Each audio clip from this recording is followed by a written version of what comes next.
बेहतरीन drama serial की इस एपिसोड में आप देखेंगे कि जैसे ही फ़ाखरा आकर बात करती है एमल के माँ-बाप से और कहती है कि मैं आपके लिए बहुत ही खुशी की खबर लाई हूँ। मुझे यकीन है कि आप इस बात से कभी भी इनकार नहीं करेंगे। जिसको सुनकर आप देखेंगे कि वो काफ़ी ज़्यादा खुश होते हैं और कहते हैं कि इसमें बहुत ज़्यादा खुशी की बात है। हम भी इस बात से बहुत खुश हुए। लेकिन अफ़सोस इस चीज़ का है कि एमल कभी भी इस बात के लिए राज़ी नहीं होगी। जिस पर वो कहती है हाँ, मैं जानती थी कि ऐसा ही होगा। लेकिन हमें उसे इस बात के लिए राज़ी करना है, चाहे जो मर्ज़ी हो जाए, क्योंकि ये उसकी ज़िंदगी का सवाल है और हमें ऐसा करना ही होगा। जिसको सुनकर वो कहता है कि हाँ, मैं इमल को समझाऊँगा। आगे से ऐसे ही इमल से इस बारे में बात होती है और इमल कहती है कि मुझे पता है इस बात का, लेकिन मैं इसके बारे में मज़ीद बात नहीं करना चाहती। आगे से एनी भी आ जाती है और वो भी समझाती है और कहती है कि फ़ान उस लड़के को बड़े अच्छे तरीके से जानता है, इसलिए तुम्हें किसी भी बात को लेके परेशान होने की ज़रूरत नहीं है। हम लोग जो भी फ़ैसला तुम्हारे लिए करेंगे, तुम्हारे लिए बहुत बेहतर होगा। देखो अपने दिमाग को ठीक करो और जैसा-जैसा हम कह रहे हैं बिल्कुल वैसा ही करो, क्योंकि ये बात तुम्हारे ही फ़ायदे की है, इसलिए इसमें किसी का कोई फ़ायदा नहीं है। जिस पर वो कहती है कि मैं जानती हूँ कि आप लोग मेरा फ़ायदा सोच रहे हैं, लेकिन ये भी क्या हुआ कि आप लोग जो कहते जाएँगे मैं वही मानती जाऊँगी। ये बात मेरे लिए नाकाबिले बर्दाश्त है और बिल्कुल काबिल कबूल नहीं है।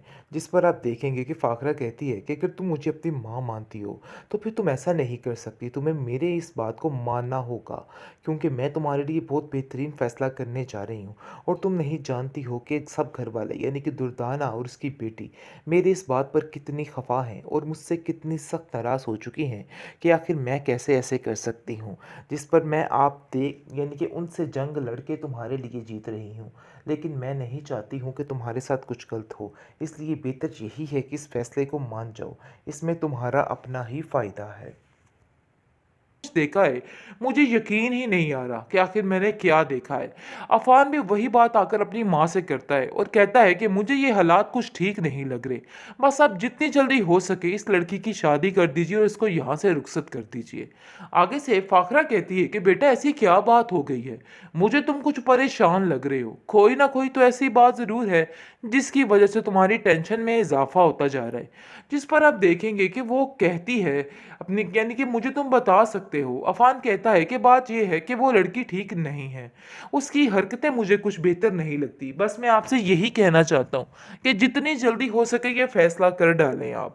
आगे से वो कहती है कि मैं जाकर दुर्दाना से बात करती हूँ और बहुत ही जल्द तुम्हें इस चीज़ का बता दूँगी और देख लेना कि मैं सब कुछ ठीक कर दूँगी। तुम बिला वजह इस बातों को लेके परेशान मत हो। जिस पर उसे काफ़ी तसल्ली हो जाती है। लेकिन दूसरी तरफ आप देखेंगे कि फ़ाखरा कहती है कि मेरा बहुत दिल घबरा रहा है। ऐसा लग रहा है कि जैसे मेरी बच्ची के साथ कुछ गलत होने वाला है। जिस पर आप देखेंगे कि सब उसको समझाने की कोशिश करते हैं कि नहीं ये आपका वहम होगा। इसके अलावा कुछ नहीं। फ़हद बहुत अच्छा लड़का है और उसको वो खुश रखेगा। एनी काफ़ी तसल्ली देती है अपनी सास को और कहती है कि आप बिला वजह परेशान ना हो। सब कुछ ठीक हो जाएगा, देख लेना। मुझे यकीन है इस चीज़ का। लेकिन फ़ाखरा कहती है कि कोई ना कोई तो ऐसी हलचल मेरे दिल में है जो बज रही है और हर वक़्त मुझे परेशान कर रही है। आखिर ऐसी क्या वजह है जो मैं इतनी परेशान हूँ?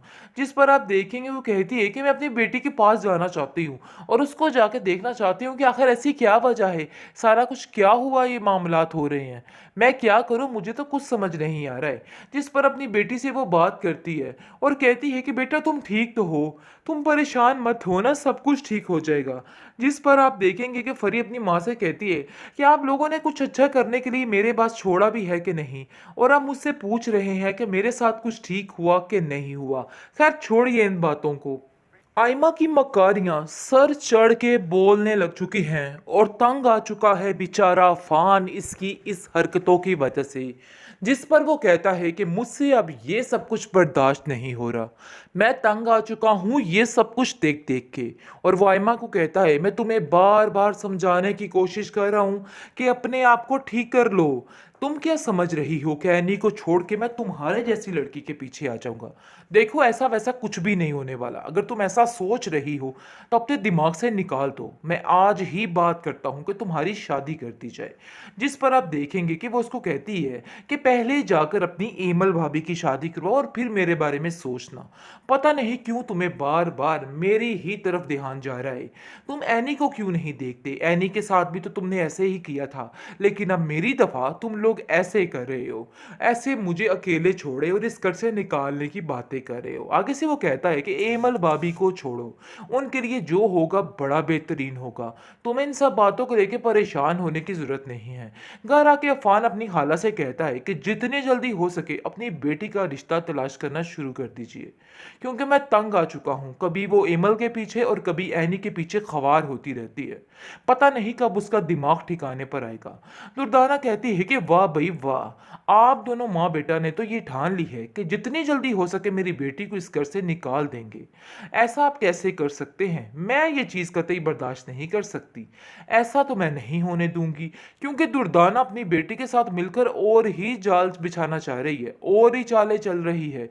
वो तो जान ही नहीं सकती कि ऐसा होगा।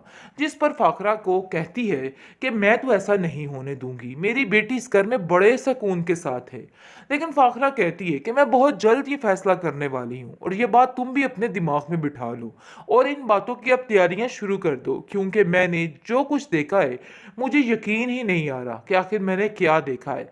अफान भी वही बात आकर अपनी माँ से करता है और कहता है कि मुझे ये हालात कुछ ठीक नहीं लग रहे।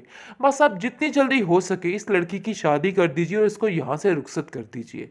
आगे से फाखरा कहती है कि बेटा ऐसी क्या बात हो गई है, मुझे तुम कुछ परेशान लग रहे हो। कोई ना कोई तो ऐसी बात जरूर है जिसकी वजह से तुम्हारी टेंशन में इजाफा होता जा रहा है।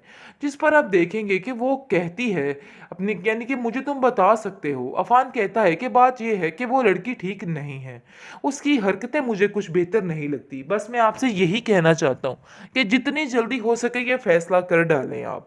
आगे से वो कहती है कि मैं जाकर दुर्दाना से बात करती हूँ और बहुत ही जल्द तुम्हें इस चीज़ का बता दूंगी, और देख लेना कि मैं सब कुछ ठीक कर दूंगी।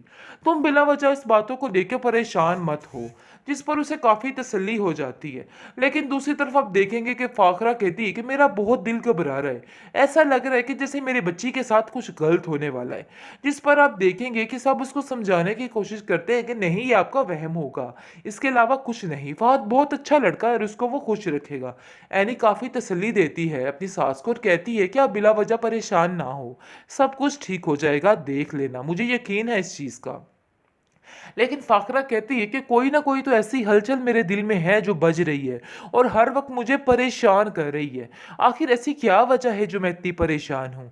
जिस पर आप देखेंगे वो कहती है कि मैं अपनी बेटी के पास जाना चाहती हूँ और उसको जाके देखना चाहती हूँ कि आखिर ऐसी क्या वजह है, सारा कुछ क्या हुआ, ये मामलात हो रहे हैं, मैं क्या करूँ, मुझे तो कुछ समझ नहीं आ रहा है। जिस पर अपनी बेटी से वो बात करती है और कहती है कि बेटा तुम ठीक तो हो, तुम परेशान मत हो ना, सब कुछ ठीक हो जाएगा। जिस पर आप देखेंगे कि फरी अपनी माँ से कहती है कि आप लोगों ने कुछ अच्छा करने के लिए मेरे पास छोड़ा भी है कि नहीं, और आप मुझसे पूछ रहे हैं कि मेरे साथ कुछ ठीक हुआ कि नहीं हुआ। खैर छोड़िए इन बातों को।